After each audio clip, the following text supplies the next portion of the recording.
If a director at Energia mispronounces like a single vowel in the boardroom, it doesn't just cause momentary confusion. No, absolutely not. Right. It can actively undermine a multi-million-dollar negotiation. You spend weeks building authority, but one phonetic slip-up can immediately distract the entire room. So welcome to Acad FM. Yes, welcome. Created by Academia BSB, this is our English Conversations course, Deep Dive, and today is Monday, April 6, 2026. And look, it's just the harsh reality of corporate optics, isn't it? You can have the most brilliant strategic mind in the energy sector, but if your delivery lacks precision, your authority is compromised. Yeah, totally. And that is exactly why we are speaking directly to you today, Lilian. Yes, Mrs. Quairox, a 47-year-old director managing major operations at Acad Energia, while frankly, simultaneously navigating the absolute logistical gauntlet of raising 2 toddlers. I don't know how you do it, honestly, but we are looking at your journey through the Common European Framework of Reference for Languages, the CEFRL. Right now, Lilian, you are pushing against the B1 plateau. This is that frustrating middle ground where you know enough to survive, but, the goal is B2 and beyond. And to get there, basic vocabulary simply won't cut it anymore. Exactly. Breaking through B1 requires internalizing the nuances of corporate vocabulary to the point of reflex. You cannot afford to translate in your head. So today, we're analyzing your class notes from March 31st to April 3rd. Yep. We're examining the linguistics of your daily grind, both as an executive and a mother, to find those critical leverage points. And we're anchoring all of this in the real world. Always. Because, looking at the data, the demand for precision in your language mirrors the demand for precision happening at your company right now. I mean, Acad Energia just signed an incredible $290 million RIA's cooperation agreement with ANA. Yes, the National Water and Sanitation Agency. Exactly. This isn't just some basic upgrade. They are modernizing the National Hydrometeorological Network across the San Francisco, Parnaíba, and Furnace basins. Well, it is a massive data acquisition play. They are implementing automatic monitoring stations to, overhaul the entire data management system. Which is huge. It is. Yeah. Domingos Andreada, your director of engineering, explicitly stated that this telemetry expansion is vital for predicting extreme weather events. It's about removing uncertainty. Removing uncertainty. That is the perfect way to look at the vocabulary from your current class notes. I agree. You're dealing with words that define your operational reality, Lilian. Words like headquarters, branches, assessment, amenities, and to be self-employed. So let's break down the mechanics of these terms. Headquarters, for instance, is the central nervous system of your company. It is not just an office. Right. It's much bigger than that. Exactly. Branches are the subsidiaries. And an assessment is a formal, rigorous evaluation.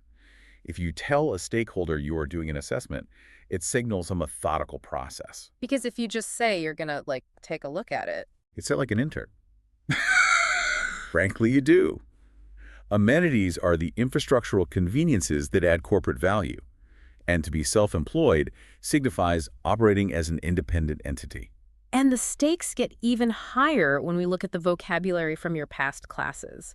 There was this exercise distinguishing between explicit and implicit. Oh, yes. I see this trip up professionals constantly. Because the consequences of confusing them are catastrophic. Explicit means the parameters are clearly stated, leaving zero room for interpretation. Right, like an explicit clause in a contract. Exactly. It protects your assets. Implicit, however, is something understood but never directly vocalized.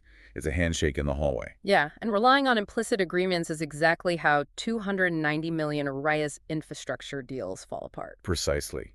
We also see clarifications in the notes between coworker, which is the functional synonym for colleague and familial terms. It's like the difference between being an only child versus having siblings, right? Yes, but the real traps here are the false cognates, specifically the word fault. Oh man, this one is so dangerous for Portuguese speakers. It is. They naturally want to associate fault with falta, an absence, or a lack of something. Yep. That is a dangerous direct translation. Totally. In English, fault is about culpability. It is about who takes the blame for a critical error. If you were trying to say there's a lack of data in the new hydrometeorological system, and you say there is a fault in the data. You're telling the room that someone made a mistake. Yes, you're accusing someone. When what you actually mean is that there is a gap in the market, a gap in the information. You need to use the word gap for an absence and reserve fault for responsibility. But precision in vocabulary is only half the battle. If your pronunciation is ambiguous, well, your vocabulary is useless. Your notes contain a absolute gauntlet of phonetic challenges. Yeah, let me read some of these verbatim. Listen to the vowels here. Kids, options, cafeterias, united child, coffee, cough, blamed out, restaurant, bill. Just reading them out loud, you can hear how easily a non-native speaker could slide off the correct vowel sound. Oh, absolutely. Which is why we have to aggressively dismantle false similarities. Let's look at health versus healthy. Health is the foundational noun. It ends softly, with your tongue between your teeth for the thief. Right, health. But healthy is the adjective. It demands a sharp definitive E sound at the very end. If you drop that vowel, you change the grammatical function of the word entirely. Same with cook and cookie, right. The cook is the professional preparing the meal, but the cookie is the baked good. Exactly. Chew is the mechanical act of breaking down food. Chill is to relax. Okay, but I want to push back on one pair in particular because it looks so innocent on paper, but it destroys fluency in real time. Which one? Woman versus women. They are spelled almost identically except for one letter. And yet that one letter changes the entire shape of your vocal tract. This is non-negotiable for a female executive, Lilian. It really is. The singular, woman, is produced with a rounded, heavy w sound in the first syllable. The plural, women, shifts the first vowel entirely to a sharp, high OS sound. Even though there's an O in the spelling, it's totally counterintuitive. Give me a high-stakes scenario for this. Okay, imagine you are in a board meeting discussing the leadership pipeline. You need to say, the women on the executive board expect a detailed assessment from that woman leading the project. Right. If you soften the plural and say womans or conflate the vowel sounds, you distract the board. They are no longer thinking about your assessment. They are processing your grammatical error. Yeah, that slight shift in tone just changes the entire dynamic of a conversation. And speaking of shifting dynamics, we have to talk about how you manage the flow of information when people are asking you questions you don't necessarily want to answer deeply. You are referring to the conversational phrases in the language use notes. Yes. Phrases like, it was fine, nothing special, just another regular day, and same old, same old. I call these deflationary phrases. They're incredible tools. They aren't just vocabulary. They're like verbal shields. They are. In a corporate environment, you are constantly bombarded with inquiries. Sometimes you need to manage expectations or simply dismiss trivial questions without appearing rude. Let's do a quick role play to demonstrate this. Fine. I will play the role of an overly anxious, micromanaging board member looking for updates on the new ANA integration. You deflect. I'm ready. Paulo, I need a comprehensive debrief on the afternoon strategy committee. Was there any groundbreaking consensus on the reservoir telemetry? Honestly, nothing special. It was just another regular day. Same old, same old. You see, Lilian, the casual confidence completely neutralizes my corporate anxiety. It shuts down the inquiry while maintaining total control of the conversation. It's almost like magic. But the vocabulary of control looks very different when you leave the boardroom and go home. Your notes dive into idiomatic expressions that perfectly map onto your life as a corporate mom. They do.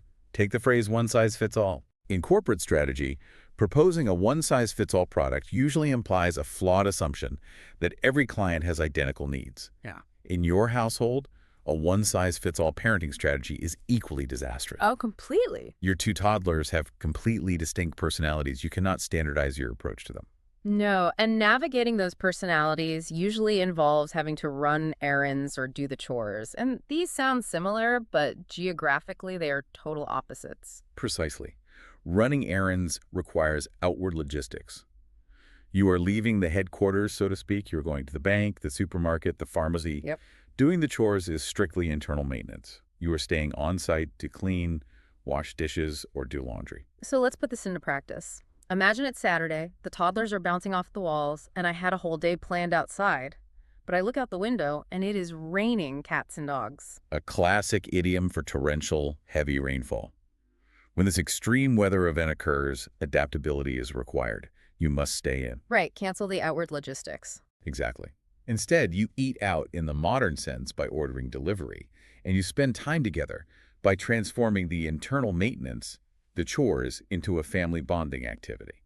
Only a seasoned executive would rebrand household chores as an efficient team-building exercise. Well, it works. It does, but that level of structural efficiency is exactly what English grammar demands. This isn't Portuguese where context can bend the rules. English is incredibly rigid. Which brings us to the prepositions of location and time. This is where B1 students often regress to direct translation. You must compartmentalize these concepts. So important. Let's break them down. IN is for broad geographic enclosures. You are in São Paulo. NT represents a specific functional point or institution. You work at Acad Energia. And on-in. On-in is utilized for surfaces and specific days. You rest on Saturdays. Interchanging these scrambles your spatial logic in English. The same strict logic applies to adverbs of frequency, too. It's not just a vague feeling of how often something happens. It's practically a mathematical scale. It really is. Like always is a 100% guarantee, usually drops to about 80%. Often is a solid 60%, sometimes is 30%, rarely is 10%. And never is absolute zero. So practically speaking, Lilian, you always deliver on your corporate KPIs, but you rarely get a moment to just sit in silence. Highly accurate assessment right there. But look, the most critical grammatical trap for a Brazilian speaker, the one that instantly reveals a lack of fluency, is the conflation of existence and possession. The battle between there is or there are and the verb to have. This is huge. Because in Portuguese, the verb ter does all the heavy lifting. It works for everything. Because Portuguese is a highly context-driven language. Listeners use the surrounding context to understand if you mean you own something or if it just exists. English does not tolerate that ambiguity. Nope. English demands to know philosophically what is happening. You must use there is or there are to declare that an entity exists in the universe. Right, like an affirmative sentence. There is a gap in the Q3 data. Or plural, there are 4 people in my family. Yes. You cannot walk into a meeting and say, have a problem with the budget. Never. You only deploy the verb have for direct ownership or possession. Interrogative, does he have the updated report? Negative, he did not have the authorization. Yeah, blurring the lines between existence and possession creates severe cognitive friction for a native speaker. It truly does. You know who understands the difference between existence and possession, though? Acad Energia. Oh, I see where this is going. They know exactly what assets they possess, and they are making sure new infrastructure exists. You are determined to discuss the company's expansion metrics today. I am. Because while Lilian is orchestrating her complex routine, Acad's strategy to expand the national interconnected system through transmission auctions is locked in until 2028. Impressive. And furthermore, they just launched a 1 million reais edital to support social projects around the Collider hydroelectric plant. Well, the 1 million reais allocation is a strategic ESG initiative. It ensures local development parallels corporate growth. Yeah. And it aligns perfectly with their internal innovation programs, such as the Summer Job Initiative. Oh, yeah. That's where the Avante team innovated drone inspections for transmission lines. Right.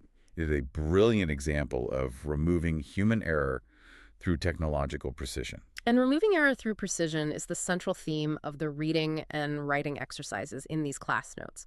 Though I have to admit, we strongly disagree on the value of the reading texts assigned to Lilian this week. We do. Yeah. The curriculum included the unexpected promotion, a narrative about a professional named Lucas. Lucas possessed strong technical skills but suffered from severe imposter syndrome. Right. He believed he lacked the background for leadership. However, his supervisor recognized his latent potential, and Lucas successfully transitioned into a highly effective leader. Okay, but It is an excellent LinkedIn-style case study on stepping into authority and overcoming psychological barriers. I'm sorry, but it reads like a generic motivational poster. It's just too soft. I disagree. Lilian is a director in the energy sector. She doesn't need fables about imposter syndrome, you know. She needs the hard vocabulary found in the second text, fossil fuels and electricity. That is right in her wheelhouse. I am not dismissing the industry text, Paulo. Look at the phrasing. The text explicitly states renewable resources will not run out because they are constantly replenished by nature. The word replenished is a fantastic piece of advanced vocabulary. I am well aware of its definition. To replenish is to restore a stock or supply to a former level. Right. Just as nature replenishes the hydrological reserves for Axia's dams, Lilian must constantly replenish her cognitive reserves to tackle her writing assignments. Okay, fair point. Nice transition. Because her essay assignment was a serious cognitive load, she had to document her morning routine. Yes. The prompt required detailing the morning logistics, waking up, brushing teeth, dressing the toddlers, driving to the office, and the daycare drop-off. Yeah. The raw actions were all present in her first draft. However, structurally, it was a A failure. failure. That's a bit harsh, isn't it? It is an accurate assessment of a B1 trap. She simply listed the actions chronologically.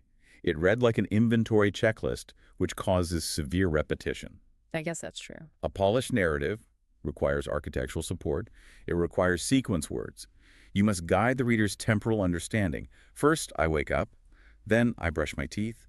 After that, I get the kids dressed. It's the difference between throwing a pile of bricks on the ground and actually building a wall. Exactly. Which is why, following the instructor's feedback, the second draft was remarkably superior. It flowed. It really did. In fact, the structure is now so sound that we are formally asking your consent, Lilian, to publish this final version on the school's blog at students.AcademiaBSB.com.br/blog. Wow, getting published. Yes. Doing so integrates with the gamification system and will earn you your Estrelinas, your reward points. And those estrelinas are serious business. But getting those rewards isn't just about output, it's about input. Sections 8 and 9 of the notes draw an incredibly sharp line between the concepts of listening and hearing. This is a profound physiological and cognitive distinction. Hearing is passive. It is simply your auditory cortex processing sound waves. Right. The notes use a highly relatable example. Do you hear your children screaming all day long? Yes. You cannot turn off your ears. Believe me, I know. But do you listen to your husband's advice? Yes. Listening requires active, conscious, cognitive engagement. It takes actual energy to listen. And Yeah. that energy is wasted if you are practicing with the wrong materials. Which is exactly why relying on dubbed television series is detrimental to your CEFRL advancement. So true. If you want to attune your ear to the B2 level and beyond, you must immerse yourself in native, real-world English environments. Right. Watch actual corporate financial reports. Stream native English news broadcasts. Right. You need to expose your brain to the natural cadence, the hesitations, and the complex vocabulary of global business, not a scripted sitcom. Well, let's test that native cadence right now with the speaking section. The notes feature a text called The Boss at Lunch. I'm going to read a short excerpt verbatim. George is taking his employees out for lunch today. He's the owner of a small technology company. In the end, they all agreed that Italian food would satisfy the greatest number of people, so George reserved a table for 6 at a nice Italian bistro downtown. And the focus here isn't the story. No, it's the phonetic pairs hidden within it. Words like gym and gin, or fit and feet. We return to the physical mechanics of the vocal tract. The shape of your mouth dictates your corporate message. Take gym, the athletic facility. It ends with the lips firmly pressed together to create the M sound. Gym. Exactly. Now, gin, the alcoholic beverage, ends with the tongue pressed against the alveolar ridge behind the upper teeth for the N. So if you tell your team you are heading to the gym after work instead of the gym, you are projecting a wildly different corporate culture. Precisely. The same applies to fit versus feet. Fit uses a short, relaxed vowel sound. Feet demands that you stretch your lips outward into a smile to produce a long, sustained E. Right. Linguistic precision requires muscular control. It does. Speaking of control, if George is taking 6 people out for a heavy Italian lunch, he is going to need some serious ESG efficiency to manage the aftermath of all those carbs.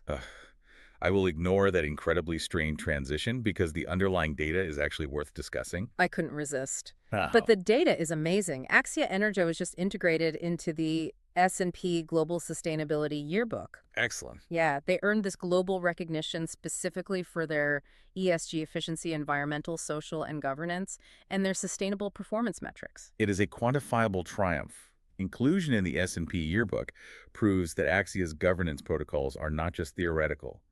They're yielding measurable, internationally recognized results. Completely. And metrics are precisely how we will conclude today's analysis. Let us review the statistics from Lilian's March 31st online class. The numbers here are just phenomenal. In a single session, Lilian, you demonstrated a vocabulary growth of 49 new words. Remarkable. Even more impressive, your oral fluency and speech engagement span hit 90 uninterrupted minutes. That is an absolute marathon of cognitive processing in a second language. It is highly commendable. However, the data also highlights the persistent challenges of the B1 level. The primary hurdle remains the instinct to rely on direct translation. Yeah, that's the big one. You must transition to thinking entirely within the English framework. Because if you translate, you fall right back into the false cognate traps, like confusing fabric and factory. A classic industrial error. Fabric is the woven textile. Right. Silk, cotton, wool. A factory is the physical infrastructure, the manufacturing plant itself. Very different things. You cannot confuse the product with the facility. Precision, as always, is paramount. You really have to train your brain to just live in the language without relying on Portuguese as a crutch. Which brings me to my final point. Listen to me very carefully, Lilian. Academia BSB operates on a strict, proven methodology. Uh-oh, here it comes. Engaging fully with the texts, analyzing your class notes, and completing your homework are non-negotiable components of your professional development. We supply the architectural blueprints for your fluency, but you are the one who must build it. Execute the work. Get it done. A tough but, necessary directive. Yeah. You have spent over 20 years executing complex strategies at your company, and now you're applying that same executive discipline to your English. Exactly. Which leaves us with one final thought to mull over today. Let's hear it. Axia Energia just invested 290 million reais to modernize the hydrology networks across Brazil. They are deploying advanced monitoring stations purely to measure the flow of water and prevent the system from running dry. Right. So, Lilian, as you navigate the chaos of being a director and a mother, what kind of monitoring stations are you setting up in your own daily routine to ensure your English fluency doesn't dry up? A vital question for continuous improvement. Keep practicing, Lilian. We will be closely monitoring your metrics. Until next time on Acad FM, keep listening, keep learning, and keep leading.